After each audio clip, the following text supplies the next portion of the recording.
Remember my dad's fireball story reminded me of the Marfa lights.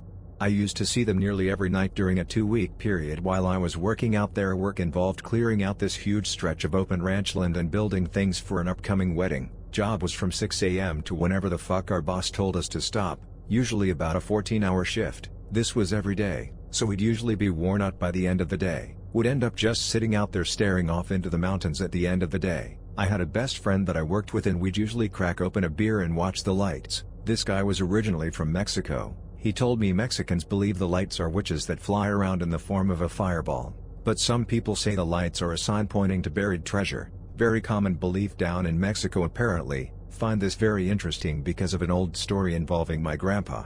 This is another story that is well known in my family, but it comes from mom's side. Grandpa took in this kid whose family basically abandoned him. Kid was fiercely loyal to my grandpa. As a result, he heard about the lights, and wanted to see if the legends of buried treasure were true. He thought he owed it to my grandpa for taking him in, or something like that, so one night the kid disappears. Grandpa is wondering where he went, a nervous wreck. Kid returns, and he's clearly spooked. He tells Grandpa a weird story. I'll refer to this kid as Albert from this point on. Albert waited till it got dark and kept his eyes on the mountains. He saw one of the lights appear and he went up the mountain towards it. He found the spot where the light was. It looked like a fire. He'd brought a shovel with him and dug under it. He found a huge satchel loaded with gold, heaved it up out of the ground and began hurrying down the mountain. Should have mentioned that the treasure is supposed to be cursed. Albert's anxious to get off the mountain, but he's feeling proud of himself for finding the gold. Is about to set foot of the mountain when he finds himself stuck. Feels like someone is holding him in place, like a person wrapped their arms around him.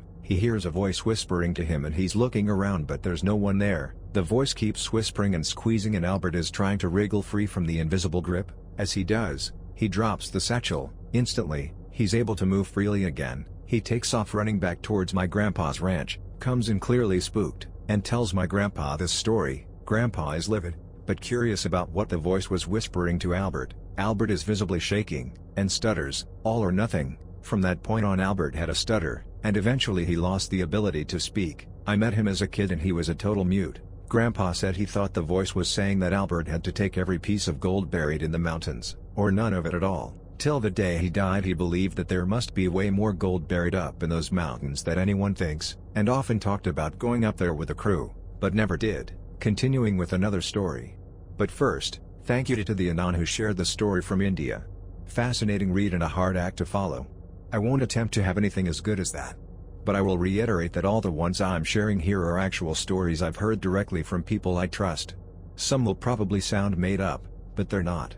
Here's a basic one. I have an aunt. She lives alone with my little cousin. One day we went to visit her and she casually mentions that several years ago she saw a ghost. She goes on to say that this was several years back, when my cousin was just a newborn. She was home alone when she heard something that sounded like a person on her front porch. The whole area around her house is cement, so it was a very clear clicking sound, like someone with dress shoes or high heels walking around the porch. She could hear it from her bedroom window because her room was very close to the front door. She got a little nervous, being a single mother with a newborn and all, so she very carefully glanced outside through her curtains. So let me describe the scene. Aunt's window looks out onto a solid gray wall. A full moon is illuminating the wall. My aunt hears the clicking of someone walking around, then it begins to move towards her bedroom window. As the clicking grows closer, a shadow appears on the wall opposite her window. It moves past, as though somebody is walking by, but there's nobody there. Aunt watches, silently freaking out, as the shadow moves past the room and out of sight around the corner of the house. She walks over to the window that faces the street,